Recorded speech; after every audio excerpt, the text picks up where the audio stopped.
back to another night at the round table. My name is Derek Hayes. Tonight we are joined by a guest, but first, gentlemen, introduce yourselves. Hey, I'm David Flora from the Blurry Photos podcast. And I'm Justin Zinger from the Zingness podcast.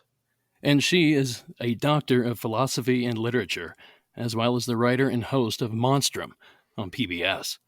Please welcome our very first guest to the round table, Dr. Emily Zarka. Welcome to the show. Hello, thank you so much for having me. Thank you for joining us. Thank you so much for coming aboard. I'm pretty excited to have you here because I've been a fan of your show for at least a year now, and some of the stuff you cover I can't find anywhere else, so I just kind of eat it up. Oh, thank you so much. That makes my heart sing. I'm happy that you're watching. Thank you. Can you tell us a little bit about the show and about yourself some? Absolutely. So the show is called Monstrum. It airs on PBS's YouTube channel Storied, and essentially I approach human history as monster history. So using monsters and their background as a way to talk about more complex topics than maybe you would expect. Because I found that people are more willing to get into like some of the nitty gritty stuff if I portray it as something spooky and strange first. Very cool. And you're not only covering cryptids, you're covering mythology. It's like a wide swath of monsters, really, isn't it? Yeah, so each episode focuses on one particular monster, and I trace its roots through time and place to try to figure out not only why that particular creature looks and acts the way it does, but why people felt the need to invent it in the first place. So I end up, diving into things like science and politics and art and mythology in addition to the monster itself. Awesome. Yeah. So in the show, what kind of monsters you end up covering? What are some examples of some of your favorites? Some of my favorites, that's a hard one. So we cover pretty much everything from around the globe. We try to do our best to make sure we're portraying monsters from all over the world in different time periods. But some of my favorites so far have been the flesh-eating wendigo monster of Algonquian folklore. I also really enjoyed the Filipino manananggal, who doesn't love a disembodied woman with bat wings flying around. And excitingly, we actually are finally tackling zombies, which are a subject very near and dear to my heart. Well, it just so happens, David, what are we watching this week? Well, this week we have picked The Serpent and the Rainbow, which is a classic. I guess you can consider it classic now, but it's probably, jumping the gun a little bit, one of the better zombie movies out there because it really draws from actual lore, especially the Haitian voodoo, and it portrays the stuff without being over the top like Night of the Living Dead. And we thought it'd be great to talk to Dr. Zarka about this because Dr. Zarka, you are featuring zombies this month. Is that correct? Yes, that's right. So we have a 3-part series running on Monstrum on our YouTube channel right now, separating the zombies into Haitian voodoo zombies, Romero zombies, and what I'm calling pandemic zombies. And all of that leads up to Exhumed, a history of zombies, which will premiere Friday, October 30th on PBS. In fact, we have a trailer. Let's cut to that right now. When you hear zombie, do you think of shambling, flesh-eating corpses? Or maybe violent, infected humans? I'm Dr. Emily Zarka, and I'm a monster expert. Americana is steeped in zombie lore. We clearly had an appetite for these kinds of stories. By diving into the historical creatures we fear, we can learn a lot about ourselves. Exhumed, a history of zombies, Friday, October 30th, only on PBS. I can't wait to watch that. I saw the first one so far, and it's pretty good stuff. Thank you so much. It's a labor of love, and a lot of people were integral in the process. So I'm just fortunate I get the chance to tell the story. It looks like there's a lot going into it. Storytelling. The visuals are amazing. Visuals. Yeah. It's really an experience. Yeah, they are. Thank you. So, gentlemen and ma'am, I'm sure ma'am is not the correct. Ma'am's fine. Somebody that's much younger than I am. We watched this film. What were you guys' initial thoughts on this? What stuck out to you that besides the the obvious scene. There was probably an obvious scene that stuck out to a handful of us, but we'll get to that here in a little bit. As an overall, what did this movie say to you? And Dr. Z, we'll start with you as our guest. This might be a controversial opinion, but I don't think it did a great job of showing Haitian voodoo accurately, at least from what I understand. But I will say that I came into it with probably a little bit of a biased perspective, since some of the voodoo and voodoo practitioners I actually talked to all said that they didn't feel it was an accurate representation. So I think that was already in my mind a little bit, but it's definitely unique for a zombie movie. Well, it's hard to believe a Wes Craven movie from 1988 wouldn't depict something accurately, but I feel like this movie was fueled by money and probably cocaine. There was a lot more 1988, but a lot more than zombie dust they were blowing around. Fueled by good intentions, but yeah, some intentions anyway. Some intentions, yeah. It was. I'll just jump in real quick. I thought it was enjoyable. I remember watching this as a kid. I was probably maybe 10 or something when I watched this. I shouldn't have watched this when I was 10, but I did. I watched all kinds of stuff when I was 10 that I shouldn't have. But it kind of held up for me. It scared me when I was a kid. It terrified me. Snakes jumping out of skeletons, that sort of thing. Just the idea of zombies.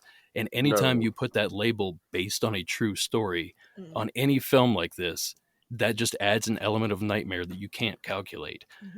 So when I rewatched it, I kind of laughed at myself a little bit because of the stuff that I was afraid of. But at the same time, I could understand why I had those feelings. There were some jump scares and some spooky imagery in this that really, kind of lasts throughout the decades. Justin and Zinger, what did you guys think? Oh, wow. I'm two people now. Cool.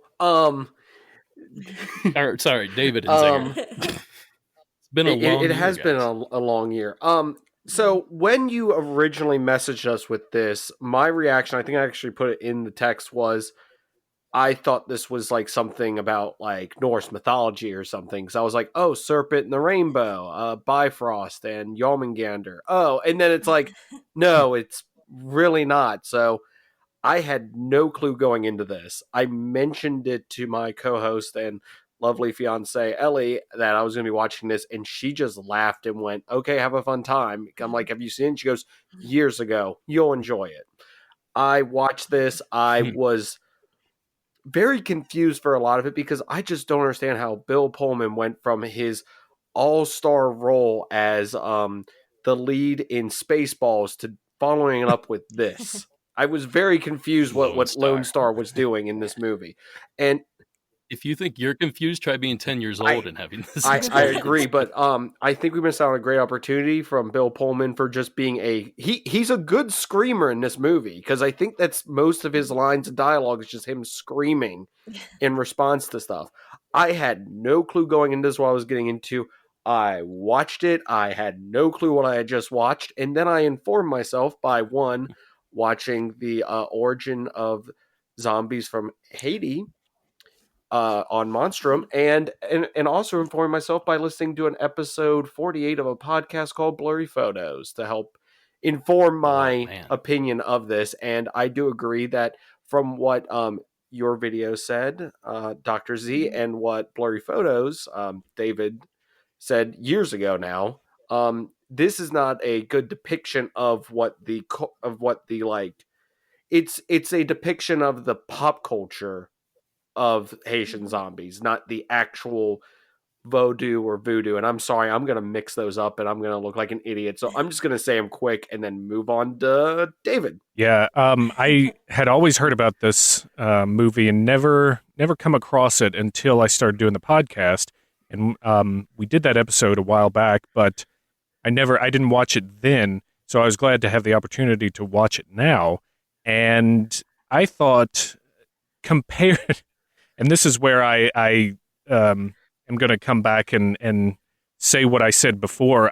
Comparatively to all the other zombie movies out there, I feel like this at least gives you some idea of what the actual culture has in terms of the rites and stuff. Now, there aren't any spooky spirits that are flying out of jars when you bust them open. I've yet to see that in real life. But in terms of between this and like we were saying, the Romero zombies and things like that, Walking Dead even, I feel like you're not going to learn the correct folklore from this, but it's going to be better than just a disease that takes over people and then everybody climbs up walls and eats each other. That's my caveat, but I thought it was pretty well done. I like Wes Craven movies in general. I think he knows what he's doing with stuff. Now it could have been a little better, and we're probably going to get into that a little bit, but I think that the effects were pretty great in it. I was surprised with how kind of it kept me engaged. And I didn't say this before. It's from 1988. So stuff that's dated. It didn't bother me that much for it, and I thought Bill Pullman did a good job in it. And so going into it, I didn't expect a lot, and I think that this exceeded those expectations, which isn't saying a lot. But I didn't really summarize it though. Bill Pullman is an anthropologist who goes to Haiti he was trying to find this toxin, this powder that they had heard, this medical company, I think it was, had heard could put someone in a trance, in a almost like death trance, right? And they were trying to find something that's better than anesthesia for patients in America who were dying, of anesthetic reactions while they were having surgeries and things. So that's the whole premise. He goes down there to kind of find this, and then he gets in all sorts of trouble and adventures and stuff, and then comes home with it, and then goes back. For the woman. It's always for the woman. Of course. For the woman, yeah. I jotted down the note that this thing could be titled Serpent in the Rainbow, a.k.a. Zombie for Love. So, it wasn't bad. I'm excited to get your all's takes on it.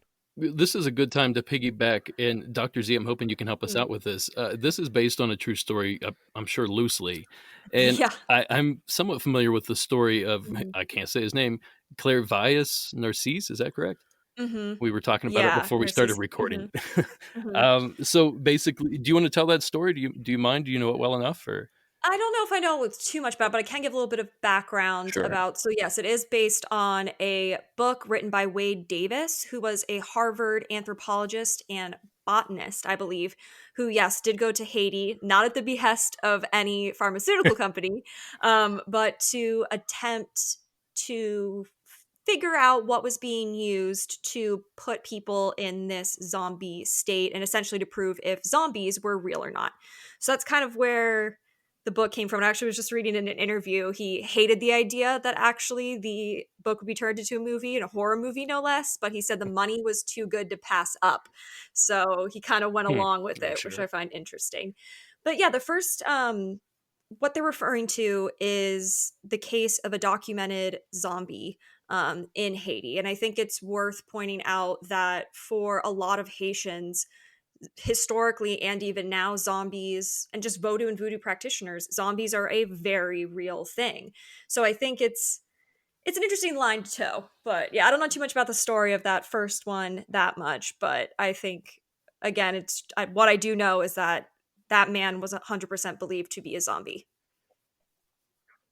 Yeah. I can piggyback a bit on it. Or David, do you know, I know maybe you did an episode on it a while back. A bit. I mean, it's a lot like what's in the film in a lot of ways, where there was a guy who was said to have died, and they buried him, and then years later they see him working on a plantation, basically. And it was the same guy.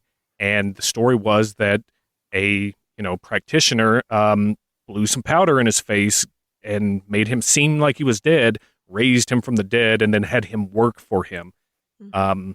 And I think that's basically what that book, the Davis book, and this subsequently film was based on. Now, in my research that I did, which was maybe an hour of reading, I read that his brother was actually suspected to be the one that actually zombified him. I don't know if that's the correct term.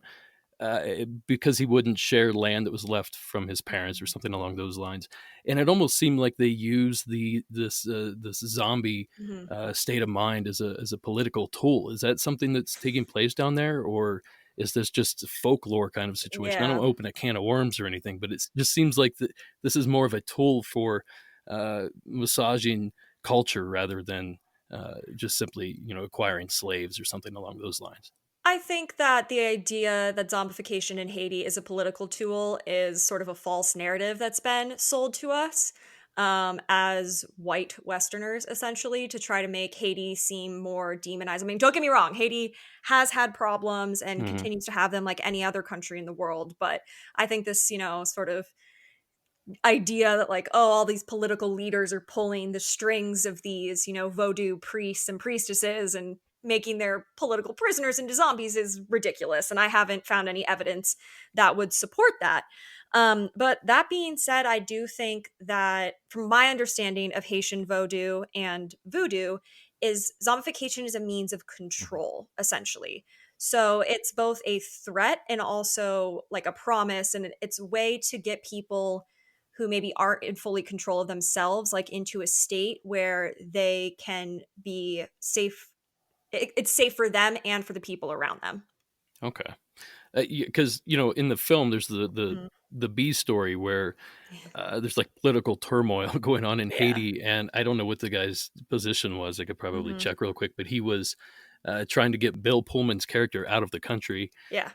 for espionage Mhm. reasons and all these other things. So there's a lot going on there, and it certainly seemed political in the film. And then Yeah. obviously I read that about our friend Claire Vyas, I guess.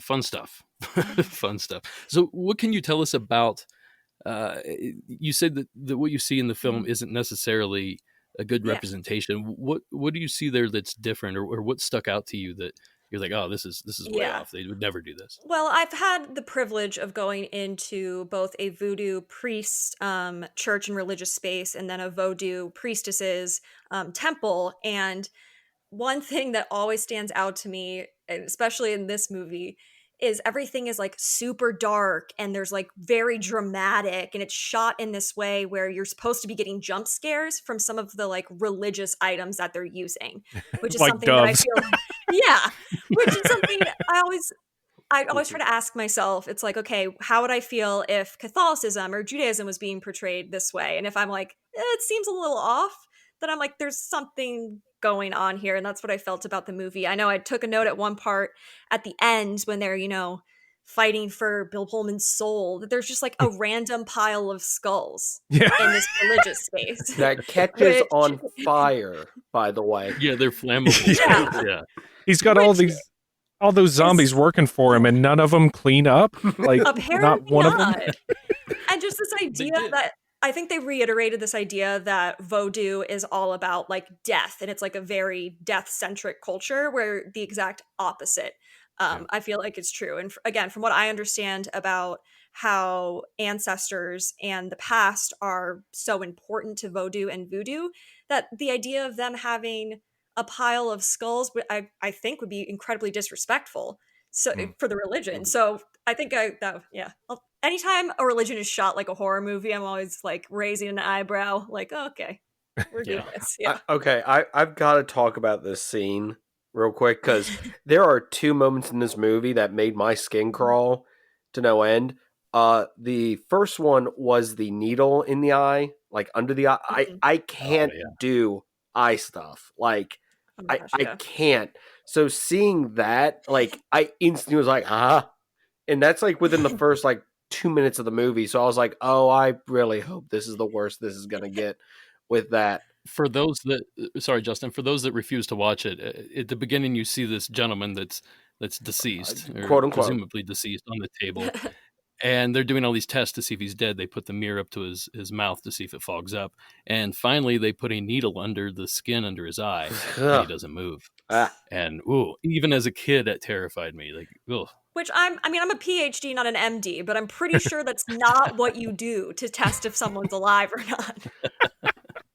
It would probably work, right? I know it. I know it wouldn't work. I'd hate to have that happen and then shoot up. Oh, also, I guess the third thing that kind of terrified me was the whole vision like from the body sitting there. Like, I'm like, that would terrify me to be like sitting there in a undead state. So I'm using big quotation fingers and being like, I'm able to see, I'm able to hear, but I'm not able to interact, especially when you're sitting there in the moment where it's like, oh, he's dead. And it's like, I'm not. The other thing, this and the whole zombification thing within the premise of the movie, I'm going within the premise and the rules of the movie, is the zombie powder blown in the face. And I'm not trying to date this, and I'm not trying to bring up anything, but right now, if someone coughs within a 20-foot radius of me, I like instantly like start to be like, what? So I couldn't imagine in this day and age having someone walk up and blow a thing of powder in my face. Like if I just happened to not have a mask on for that split second and be like, what happened? What go?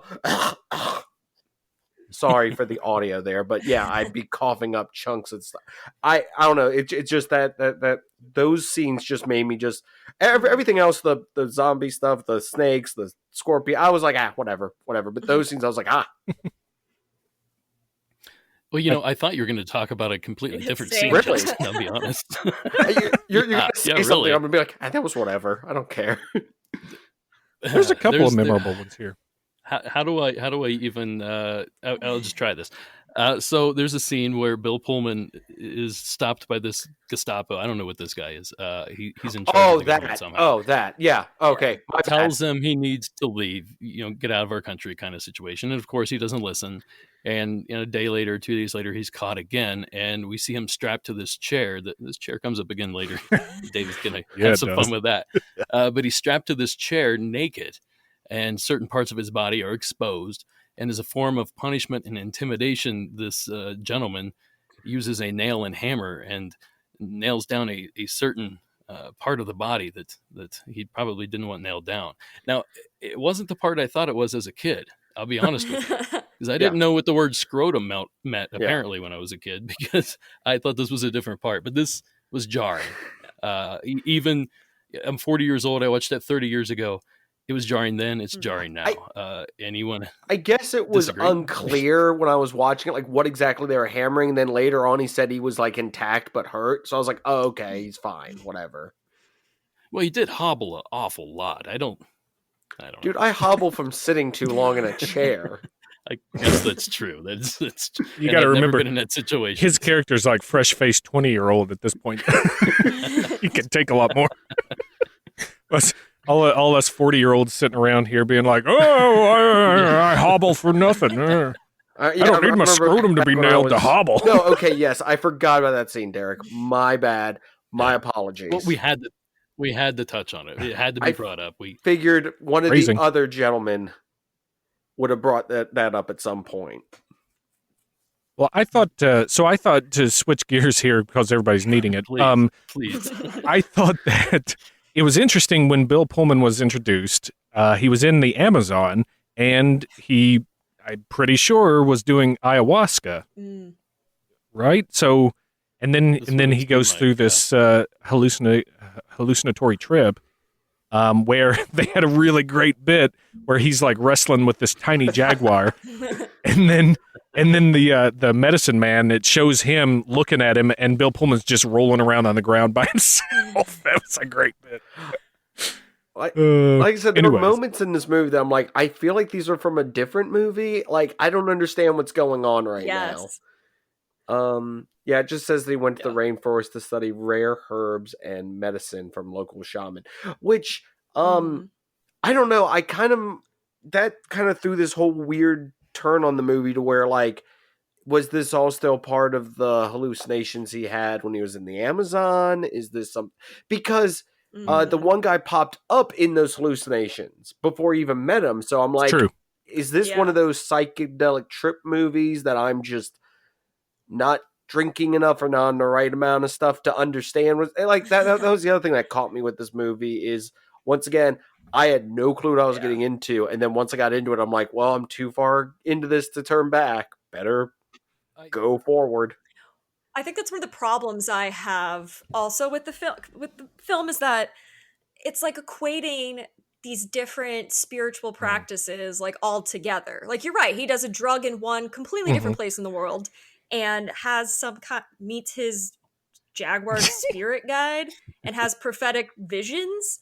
And then all of a sudden he can still do that in Haiti. Yeah. I don't know. It just seems I there's a kind lot of took something else from that. It was more that this ceremony Yeah. kind of opened him up, and that's what allowed him to Mm. experience a lot of what he did in Haiti.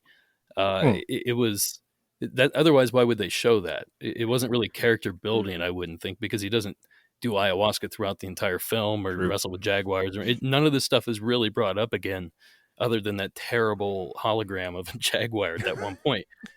But it almost, to me, it's like his eyes were opened by doing that ceremony at the beginning of the film, and that's kind of he just kind of tumbles into everything else once you find yourself in that paranormal groove, so to Mm. speak, in the film. Yeah. Well, You just kind of go with the flow. well, Derek, if I may, they need to establish him as the go get it done anthropologist, much like Indiana Jones. So they have to Yeah. show him, because in every Indiana Jones movie, what do? You have him doing something at the beginning of the movie that is like, oh, he's so cool. So we have to show the anthropologist doing the same thing and being like, oh, he's so cool. That's true. That's true. Well, it works. Yeah, I agree. I think they just wanted to be like, ooh, look, he's cool. He'll do drugs. Like, he'll traipse around with these, like, locals and play with the jaguar. Stupid for an anthropologist. Yeah. And he'll drink anything you give him, too. That's right. He didn't even question it. Yeah. God. Down the hatch. Oh, boy. So yeah, the technical aspects of the film. Let's touch on that real quick before we move on. I thought the effects were good. They were all mostly practical. There was some pretty terrible CGI in there. Pre-computer everything. CGI. But the practical effects were pretty good. There's some snake work that at one point I think it was a glove that kind of grabs him in the face, but it's a snake glove. Oh, are you talking about the classic snake from a corpse mouth trick? Yeah. Falls for that every time. But yeah, I mean, it's Wes Craven, so you're going to be entertained for a horror film. I would love to see this remade as a serious film. Not a drama necessarily, but some sort of psychological thriller. Jordan Peele, are you listening? Good call. Yeah, right. I would say I want to see it remade by someone of Haitian descent who actually knows about the religions. That would be Yeah, awesome. agreed. I should point out that most of this film was actually shot in Haiti on location, which is pretty rare from what I was able to read. I can't think of a single other production that was brave enough to go shoot there. Maybe it wasn't as bad. Well, I don't want to say it's bad, but No, I think that they were actually told that they couldn't guarantee their safety and they had to move to the Dominican Republic. Oh, really? Yeah, because I mean, this was a time when it was being filmed where a lot of the political issues I think the film is trying to touch on were like happening. I mean, there was political unrest, so I don't think it was the safest place. During to the be filming production in at the time. Haiti, the local government informed the cast and crew that they could not guarantee the safety for the remainder of the film's shooting due to the shifting political strife and civil turmoil. So they relocated to the Dominican Republic and returned to shooting. Thank you, Wikipedia. Well, Thank you. Actually, no, I just knew that off the top of my head. Sure. Thanks, Wolf. Yeah, you just knew it after Dr. Zarka said it. I was confirming it. But still, they did some shooting in Haiti, and that's a big deal. Yeah. For me, anyway. I liked I liked the practical stuff. I thought the hand in the soup was a nice touch. Oh, I forgot about well that. done. Very Beetlejuice, which came out the same year, by the way. The stairs that he was dangling off of, also very Beetlejuice. The snake, use of the snakes. So maybe it was the same. I should look into that. Maybe it was the same people, but they were both released in 1988. So interesting. Okay. I had a hard time sometimes differentiating between what he was hallucinating or dreaming and what was actually happening. Yeah, that's the other thing that got me with this, because the one woman freaking out at the dinner who like comes at him with a knife, and I'm like, did that happen? Is that something to where someone is possessing somebody to make him like? I'm like, I don't get it. Like, he got out of hate. Why are they trying to pull him back there? Well, I think it was that government leader that's also a practitioner of some sort was controlling her. I think that actually happened, in my opinion. I didn't write that film, obviously. Yeah. I think this was it was supposed to be like he was possessing her, which again, I don't. Yeah. That's a bit of a stretch. Yeah. So, is there anything else we need to touch on the film side, guys, before we open it up to zombies in general? I tell you, I liked that squeaky chair that chased him out of the room. And I love how he like looked back and it was like, get out of here, and then slammed the door. and then it like he holds a grudge against this chair at the end. He's like, hang on, I need to bust this chair up before we go. And then the chair's like, no, I'm going to help he you. was sitting on when he was nailed to the chair. Yes. Right. So him and this chair had history apparently. I think my favorite part, though, to follow that up was when the dude tore his own head off and threw it at him. Oh yeah, forgot about that. Jeez. So I'm not okay. This is weird to say. This is my favorite scene, but it caught me completely off guard. Where he woke up like on the beach, in like that hut thing, or I guess it was a house. I'm gonna say it was a house. To the decapitated woman beside him, and then the entire house exploding with police, like coming into it. Like, oh my God. Like, it was just one of those moments where I didn't expect, like, he wakes up and I'm sitting there watching it and I'm like, oh, there's a decapitated head. And then just the entire thing explodes with police. And I'm like, what kind of sting operation is this? Guy running in, taking pictures and everything. Also, my final note on this, amazing facial hair from the one guy with like, it was a mustache and like a sideburns. I think someone's giving you a run for your money, David. Oh, yeah. Yeah, mine's not nearly that aerodynamic. It was like glutton chops. I don't know. Like, it was like, but they were like weirdly on his face, but connected to it. I'm like, I can't describe, like, you have to see it. So there, I'm through with my bit of this. So thank you. So as we kind of finalize this, and before we move on to our next little segment we're going to try to do here, would anybody recommend this film? If so, why? If not, why? And Dr. Z, let's start off with you. What do you think? And actually, I want to ask you before we start, have you ever seen this before? Did you watch this in any of your research? Has this come up at all? I did. I watched this and read the book it was based on as part of my research for the Exhumed special. I think I would say it's worth watching if you're a fan of Craven, just to like make sure you're covering his whole sort of body of work. Also, I would recommend people watch it of what not to do and how to portray Haitians, Vodou, and women. And that's my final thought. Very true. Justin, what do you think? I wasted $4 of Ellie's money to rent this. So hey, it's no Meg. I'm sorry. We watched the Meg. I like the Meg. There you go. And also based on a book series. This is based on a book. I have no interest in this book. I guess our trilogy of movies now is stuff based on books that no one knows is based on a book. Because I did not know this was based on a book till it said based on a book, and I'm like, do what now? Based on a book. True story. I wish it had based on true events at the beginning. I would, if this had been made in like the late 90s, early 2000s, it would have had a huge thing saying based on true events pop up. Or inspired by true events, roughly, maybe. It's more accurate, I think. David, would you recommend this film to anyone? I would say probably don't spend money on it, but if it's streaming anywhere for free, it's worth a look. If you don't have anything better to watch. And I agree with Dr. Zarka. I think that it would be so much better to be remade by people who really put the culture and the religion first. But I don't know if you could tell this particular story that way either, because this really relies heavily on a lot of pop culture and supernatural elements that just aren't there in the religion itself. So I don't know. It's kind of a 50-50 on that, but I thought this was a fun watch for sure. And I guess I'll chime in lastly here. I would recommend it. I loved this movie as a kid. I still enjoyed it when I watched it yesterday. It's a little dry in parts, mostly because my attention span's a lot shorter than it used to be. If you like Wes Craven, you have to watch this. This is a must, and I'm a big Wes Craven fan. I love 80s horror, so this also falls in. But I also agree with what all three of you guys said. There's definitely some issues with this film that could be updated or completely forgotten altogether. But yeah, it's worth. I'd pay $4. I wouldn't pay it again to watch it, but I'm not upset that I paid it. Let's put it that way. 3.5 stars. Wait, comparison. What would you give the Meg? 0 stars. Okay, so that's the highest we can go. 0's the highest. Got it. Big stars, bigger stars. Bigger stars.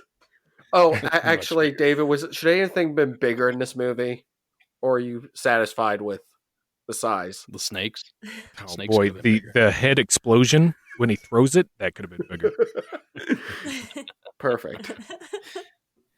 So now for the second half, Dr. Z, we want to kind of poke your brain a little bit about zombies. We want to know more about a little bit about the history, about some stories maybe that you may have. And I'm going to kick it off. I got to ask this question. It's been bugging me since we started. I did a little research, as I said, very little, and I read that in real life, Dr. Davis, Wade Davis, there it is. He wrote down what the ingredients were, and it was something like a sea worm that stings, some sort of poisonous toad, a poisonous frog, a puffer fish, and there was one other ingredient I can't remember. How accurate is that? Do you know anything about all this? All the ingredients that were listed? I do. Yes. From what I understand, that when he brought back the reported samples, they did not have all of the ingredients he said they did. So you can interpret that in a couple different ways, right? That could be either these Haitian people who gave them the powders basically were just like what happens in the Serpent and the Rainbow movie, right? It's like, I'm not going to give you the real thing. Why would I do that? So, or that he just lied. Those are the kind of the two conclusions you can reach. But the Vodou and Voodoo practitioners I talked to said that there is something that exists and that they will not share the recipe for it, mostly just for the safety of other people. And some people argue that even that, yes, there are these toxic chemicals that can put people in this state where they appear dead but are not, and then they could wake up in some way. But you also could talk to practitioners of Vodou and Voodoo who would say that's only part of the equation, that there is a spiritual element. So without both things, you couldn't be zombified. So in terms of the actual ingredients, I don't know, and I don't think I should know. I think that there are certain people that should have that knowledge, who have earned the right in those cultures, and I'm not one of them. That makes sense. I actually, in my research, might have discovered what one of those ingredients was. And of course, I didn't write it down because why would I do that? But there is a particular flower that used to grow in East Africa. And Dr. Davis theorized that perhaps that some of the slaves from the early days brought this plant over with them. And apparently this plant has the ability to, I guess, essentially kill people, but they wake up from it. That's the best way to describe it. Like by all appearance, this person's dead. They have no pulse. They have no heartbeat. I'm sure if you hooked them up to some sort of equipment, they probably would, but just by the human touch. And what I was reading, that this may be the final element to this. And that's actually where the name that they actually came up with a drug in the film, tetrodotoxin, I believe it was called. It's based on that flower. Tetrodotoxin, that's right. No, I mean, I don't know about that particular flower, but in terms of some of the captured and enslaved Africans who came from Africa and were brought to Haiti, Haiti was the largest slave center trade port, basically, in the transatlantic slave trade.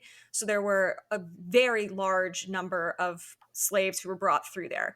And I do know that there are some of those captured people did absolutely bring some seeds and like beans and things to grow the food that they knew how to grow. So that tracks. That he makes actually sense to me. found the flowers. He found a whole field full of them over there in Haiti. So for him, that tied this all together. And this is, I'll have to dig up the source and I'll throw it in the show notes so that everybody can check this out on their own. But it all seemed to tie together, at least, in this telling of the story. And that's the way a lot of these stories work. There's all these loose ends are conveniently tied up. But I just was fascinated by this list of ingredients, because if you look at each one individually, there's definitely some sort of effect that would have on a person. So you start mixing all this together, and I'm not a doctor by any means, but it just kind of boggles the mind what all those poisons that would kill you alone would do mixed together, if that's how it works.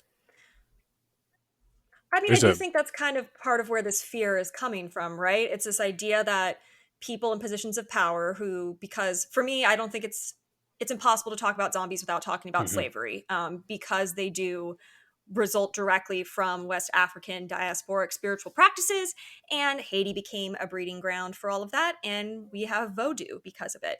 But I think that that's part of it, is people in positions of power who were largely white Europeans, especially at the time when this idea of the zombie was really emerging, were afraid that the people that they were trying to put down, the slaves, would have more knowledge about something other than themselves, right? That it's this idea that it's all about, I think zombies, in particular Haitian voodoo and voodoo zombies, are about a lack of control, right? So it's that you, even in death, you're not in control of your own soul. So I think that that tracks through all zombie narratives. Would we even have the knowledge and the culture of this religion if they hadn't had the biggest slave uprising and casting away the, was it French colonists, I believe? Yep. The if they hadn't basically driven the French out, like, we might be talking about some kind of more Catholic blend. Would you say? I think that the religion of voodoo would have existed one way or another, just without the revolution or not. But I do think that the demonization of voodoo and the portrayal of zombies originally in early Hollywood films and in travelogues brought back from both US military personnel and journalists, a lot of people, including myself, would argue that those accounts specifically demonized voodoo and Haitians because it was the site of the first successful slave revolt, really. So I think there's a lot of things going on with zombies. And one of the reasons why I love talking about them, because it's such a complex issue. And don't get me wrong, like there are undead corpses all over the world in different kinds of folklore, but the zombie in particular is definitely a result of slavery. That actually brings me to a question that I also wanted to ask. Where else can we find the traditional sense of the zombie? David and I were talking briefly before we jumped on here. We were talking about the Mississippi Delta, obviously, the Caribbean islands, West Africa. I actually accidentally said East Africa earlier, but I meant West Africa. Is there any other places where this kind of thing exists? We were actually wondering about maybe Native American legends. Yeah, how are you defining zombie? Do you mean like someone who's technically dead but their soul has been stolen and can be controlled, or Sure. like reanimated corpses in general? Well, let's start with reanimated corpses because that's where the bread and butter is. But I'm interested in both, actually. Yeah, so reanimated corpses appear anywhere where people bury their dead, from my Okay. knowledge. Makes sense. So there's the Chinese Jiangshi, which is like a hopping vampire undead. There's the Nordic Draugr, which is right, an ancient reanimated corpse from that particular. I mean, they're just everywhere. So I think that the idea of undead in some way or another appear because inherently we're afraid of what happens after death, and the undead force us to face that in a very corporeal way. In terms of zombies as people who have had their souls stolen and are being controlled by someone else, I think a lot of other cultures might consider, or religions consider, that to be more like possession, or soul stealing is something that is very prevalent in West African spiritual practices. So definitely it's there, as you mentioned. I don't know enough about indigenous spiritual beliefs to say whether or not that they have something akin to I a got a zombie. quick question just for kind of maybe stupid clerical reasons here. I mean, because we mentioned Draugr, which is of course from Norse mythology and everything. Would like Frankenstein's monster and vampires technically count as undead in the sense of they're something that was living that is now dead? Would those kind of technically be part of the undead category then? Oh, vampires 100% are part of the undead. So for me, the undead and sorry, I'm going to get a little wordy, is any tangible corporeal human body that was declared dead, legally dead, and is now reanimated. So vampires, mummies, draugrs, zombies can all fit into that. I will actually die on the hill that Frankenstein's creature is Okay. not undead, because I think that since he was created through a mixture of both human and animal parts, that had not existed in a singular body. I don't think he was alive before Frankenstein Awesome. created him. But then you get into well, what is he at that point? Mm-hmm. The I guess that's more Yeah. philosophical, but Yeah.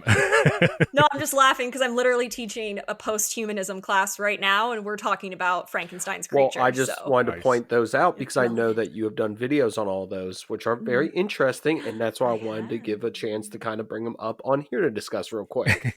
Well, thank you. No I problem. appreciate that. And we certainly have plans to do more undead Mhm. episodes of Monstrum. Just undead's really what got me into monsters in the first place. And I wrote my dissertation about them, and they're very near and dear to my heart in so many ways. So the more undead episodes I can have, the So better. two more things. One, the cool thing about the Draugr that I never knew until I watched your video was the whole having to take out a wall to take the body out of a house. Yeah, I did corpse not know that. gore. Oh, yeah. If you want to explain real quick, because you'll do a better job than I will, Dr. Z, of explaining what that is, I guess. Yeah. So the corpse store in Nordic mythology or legend or folklore, I should say, was this idea that the dead, if they were reanimated like a Draugr, that they could find their way back home. And people did not want that to happen. It was like, you were dead. They want you to stay in your grave. And if, God forbid, you do pop up again, that you don't come and essentially harass the living. Because that's the other big thing about the Draugr, is that they're never nice to people. If that's murdering them or their livestock, or that's just roof riding, which essentially, from what I can figure out, is just them jumping on the roof and making a lot of noise, which is apparently very annoying. So the corpse store was something when a person died, they would actually remove part of the side of the building in which the person died in and carry the corpse out that way and then seal it back up, basically. So the idea being that if the corpse did return, it wouldn't be able to get inside the house because the door that it used to exit was no longer there. Not my final thing for this whole episode, but my other one I wanted to point out is I haven't watched this one, but you did one on the Wendigo. That doesn't. Yes, the Wendigo. I've known some mythology, aren't they supposed to be dead that are still alive but only eat human flesh, or is that just something I'm completely barking up the wrong tree? You're not completely off because I think it's been Okay. misrepresented a lot. So my understanding of the Wendigo is not a dead human who's somehow reanimated and moving around. There's a couple different ways you can become a Wendigo according to different indigenous lore, but my understanding is you basically transform into something completely different that's no longer human. So dead or undead doesn't really apply, but I think that I'm not surprised to hear that you think that the Wendigo is undead simply because they are flesh eaters. That's one of their defining characteristics. Is we have taken that, like the European or ideas, right, about vampires and werewolves and also zombies, and sort of put it onto this other flesh eating body and loop them all together when we don't necessarily should be. So It's like our own tetrodotoxin in our minds, in our culture. And this Everything's has been just going kind on of mixed forever. together. So, like the Wendigo in particular was only written down because, of course, all of the indigenous stories were told orally. When basically European people came and started writing down the Wendigo legends, they got it to try to make, and this could be both ways, right? So it's like to try to make a connection with these people and understand their culture. They're like, oh, it kind of reminds us of the werewolf. But then you start adding maybe werewolf characteristics to it, and the whole thing kind of gets muddled. But you're right, this is what we do in history. History creates monsters. And the Wendigo, that has strong ties to starvation and cannibalism, isn't it? Absolutely. Yeah. Yeah. I read The the worst of Wendigo- humanity. Yeah.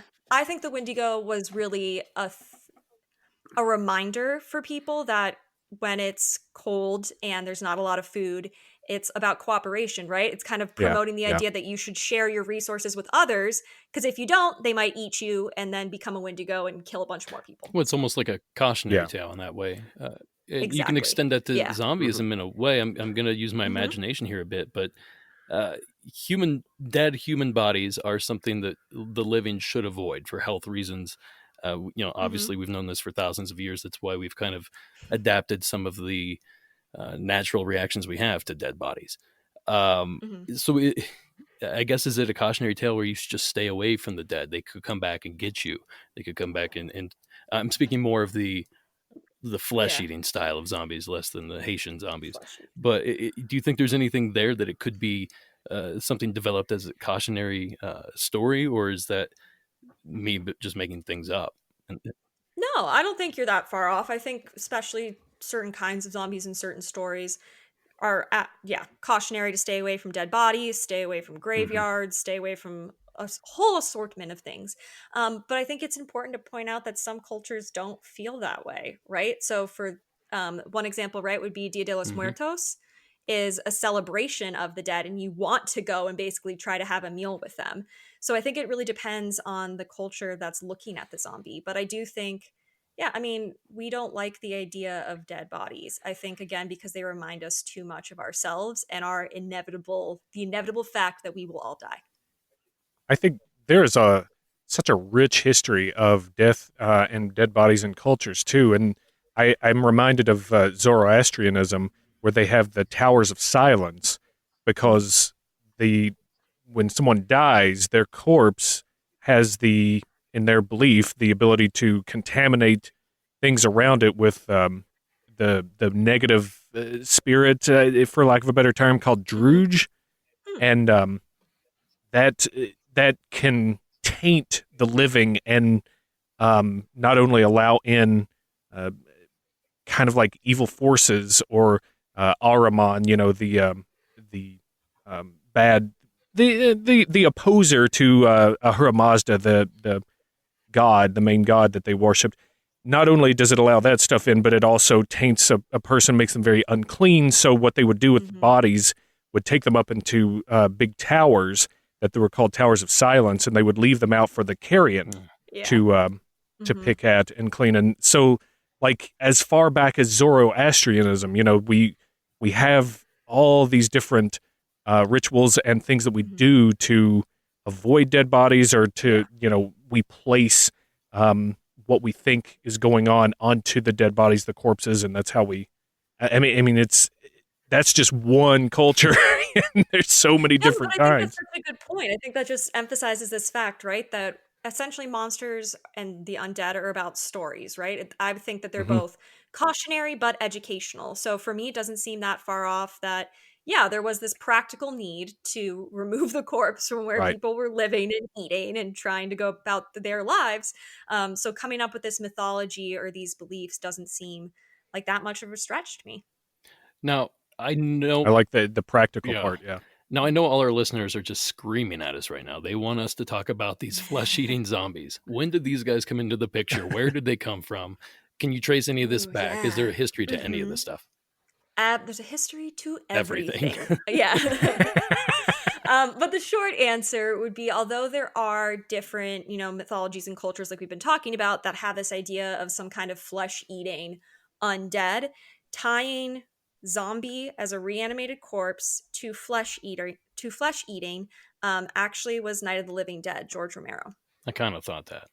Yep. Yep. He was the first one to show them on screen and to really, I like to call Romero the like the Bram Stoker of zombies, right? It's like there were all these different threads of mythology that he sort of pulled together into one creature, but that it was so well done that we've adopted it as the primary example for zombies. And prior to that, like movies Definitely. like White Zombie, and I'm trying Yeah. to think of some Hmm. others. They were the White Zombie, I Walked with a Zombie. yeah, Yeah. I Am they were Legend. just the dead-eyed zombies that just kind of sat around kind of situation. I haven't seen either of those films. They were Haitian zombies essentially, right? I mean, a distortion of that, but they were believed to be people whose souls had been stolen. Yeah, then you go through, then of course it's, maybe there was a couple weird ones in the 50s about like aliens controlling humans and making them zombies, but Romero was the first one to show on screen this idea of just random corpses popping up for no discernible reason who were then going to come and eat you. And it was And for terrifying. that, I thank him. Yeah, it was such the concept because there's a never-ending stream Mhm. of villains in this particular situation, and that makes it terrifying. And for Absolutely. every person that your opponent kills, you have one more enemy. So they Yeah. continue building. It's just a terrifying concept. And then you look at things like I haven't seen the film, but I saw the trailer, World War Z, where they're Yes. piled up on top of each other like ants. Like Ugh. you just Yeah. think about that. Like what are you think about what living humans are capable of, and then you go beyond that and think, well, what if they're dead and moving around? What could they do? That's something I actually talk about in both the documentary Exhumed, A History of Zombies, and in the final YouTube video that's coming out on October 27th, is this idea that I think we see so many more zombies on screen, like in World War Z, or even in The Walking Dead, right? Because there are simply more people Yeah. on Earth. Like Yeah. we're dealing with overpopulation. And I think that that's being reflected very strongly in zombie films where, right, even in Night of the Living Dead, you had like maybe 50 zombies at one time. Then it was like a couple hundred, couple thousand, and now it's millions. And that jump, I think, really has to do with our fear, both of the expanding world and the knowledge that we have, and also the sheer volume of humans on that are, threatening our limited resources. And there's also a message there that kind of parallels what we're going through with this pandemic. Yeah. Trust in other people, just overall health and taking care of yourself in Toilet toilet paper. paper, shotguns. Um, Yeah, it's really interesting. I don't know if you guys have seen, but there's a lot of psychologists and some other scientists have been doing studies and consistently are showing that people who watch a lot of horror movies or read a lot of horror were showing better preparedness, both physically and mentally, for the pandemic. oh, I'm ready to go. And I've been watching Hmm. horror since I was born. I'm all set. You and me both, yeah. I would love a book on all the different kind of turns to where folklore has taken a point of having the culture and the folklore associated with it, and then someone comes along and, like you were saying, Bram Stoker writes something, or George Romero comes along, and then there's that boom. Now all of a sudden, that's everybody's concept of it. Like Yeah. now vampirism kind of ties back to what Stoker wrote about. Now zombies, people think of Romero's, even probably. We were talking about the Wendigo, and I think, if I'm trying to think of the guy who wrote that poem, Algernon Blackman, maybe? Oh, yeah, I know exactly what you're talking about. Like even stuff like that, it seems like there is a certain point where we get a culmination of culture and folklore, and then someone takes it and synthesizes it into one thing, and then from then on, everybody's kind of got that concept in their head. Does that make sense? It makes perfect sense. And to be honest, I think I'm guilty of doing that. And probably all four of us are. That, we hear things, well, probably not Dr. Z. I'm sure she actually researches.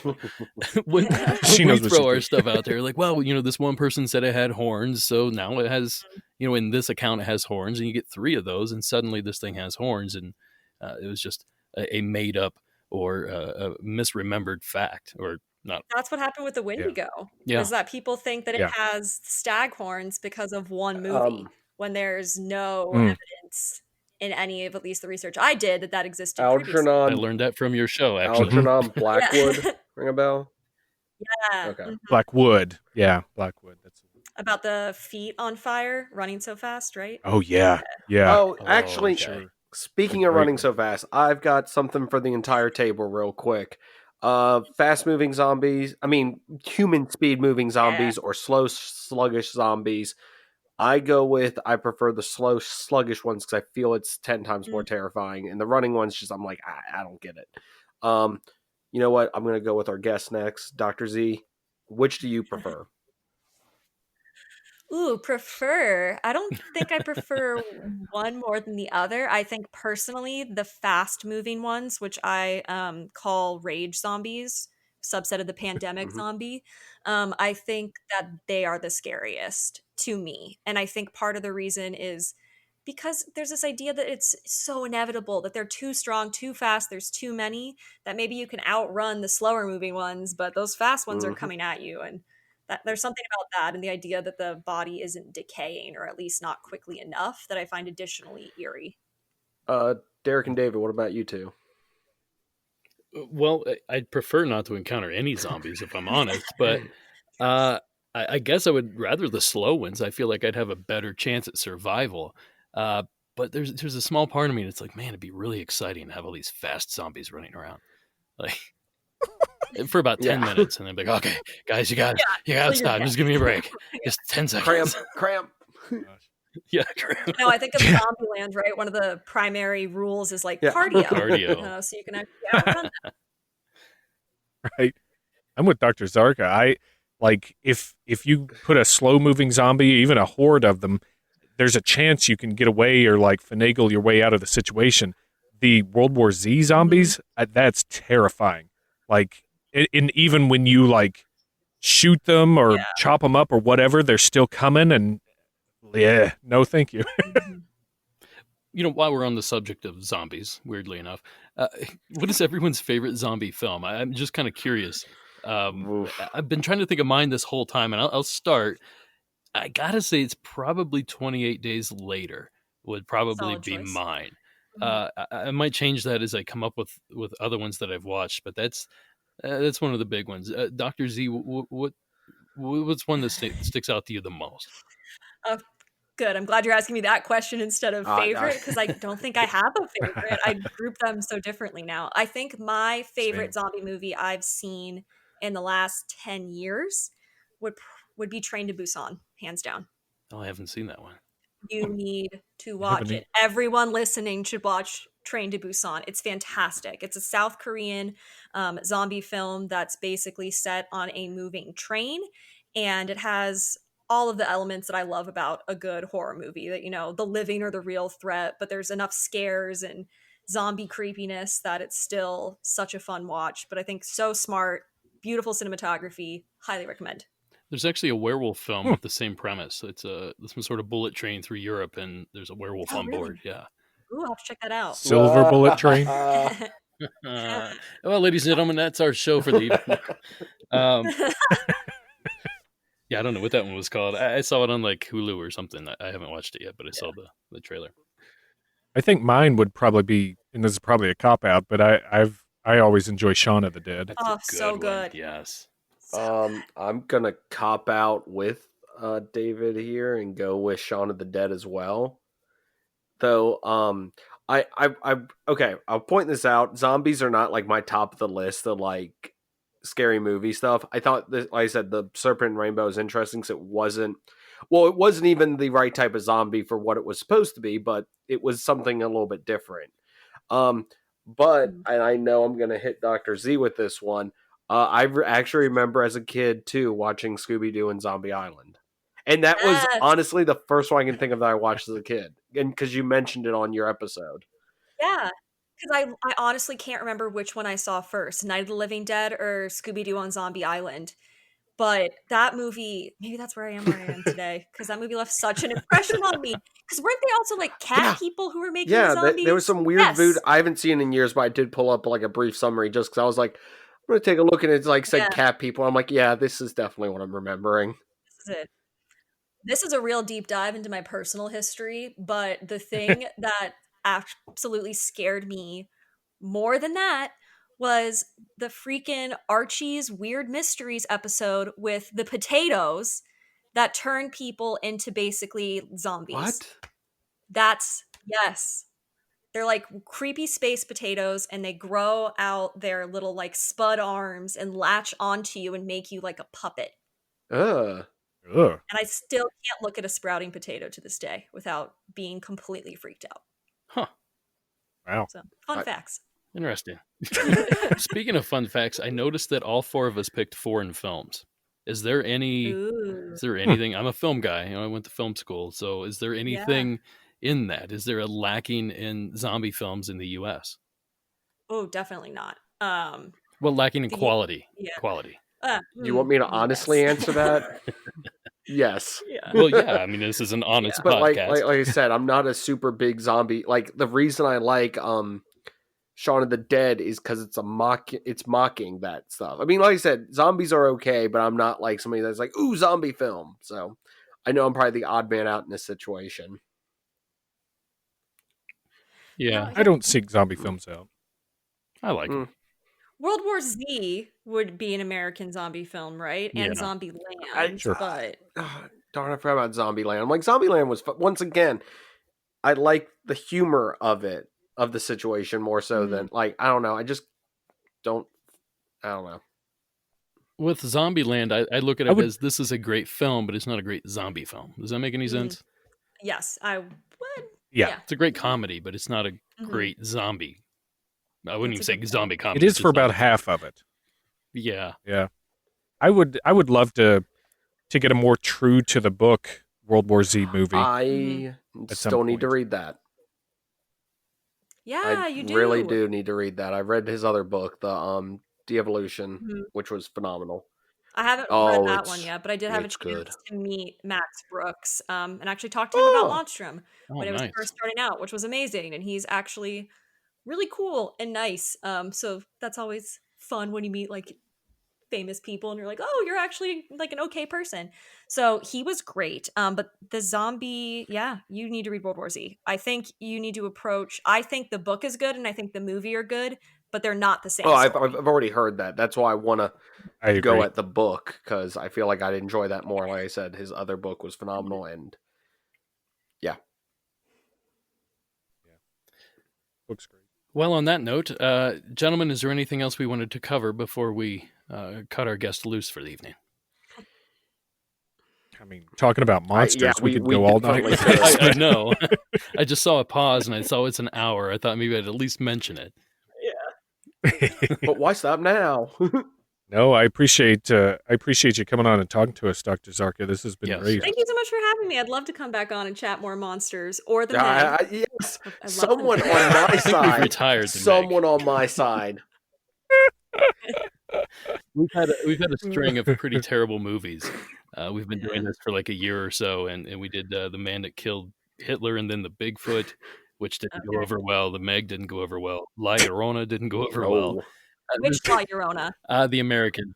Oh, not Yeah, the not good the one. good one. Yeah, the Curse of La Llorona is absolute trash, Yeah. but the one on Shudder is good. We should have watched that one. I've heard that. I've heard that. Oh, So, yep. there is one more ahead, thing Justin. back to the rainbow, the Serpent and the Rainbow. So David, I'm surprised you didn't point out the like people getting like tossed from one side of the room to the other. My gosh, There was a lot of that. there was a lot of tossing going on, and that the dude, the main bad guy, he leapt twice at the end, like he just zoom. He's like Barracuda through the air at the Bill Pullman. I did Sorry, make a note of that. He's Actually, probably 5'3" and just tossing Bill Pullman Yep. from one side of the room to the other. Sorry, I had to mention that because when we said La Llorona, I remembered. Oh yeah, punting the kid out the door. Gotta mention, like, yeah. was there any brutal tossing around? my favorite part. All right. Well, on that note, thank you so much, Dr. Z, for stopping by. Thank you so much for having me. We had a good time with this. Usually it's just us complaining about Sure movies, did. but we actually have somebody in here with some information, so it's really a good time. true. So thank you. Glad I could help. All right, gentlemen. Well, this has been yet another night at the round table. I have been Derek Hayes. I've been David Flora. And I've been Justin Zinger. Have a good night.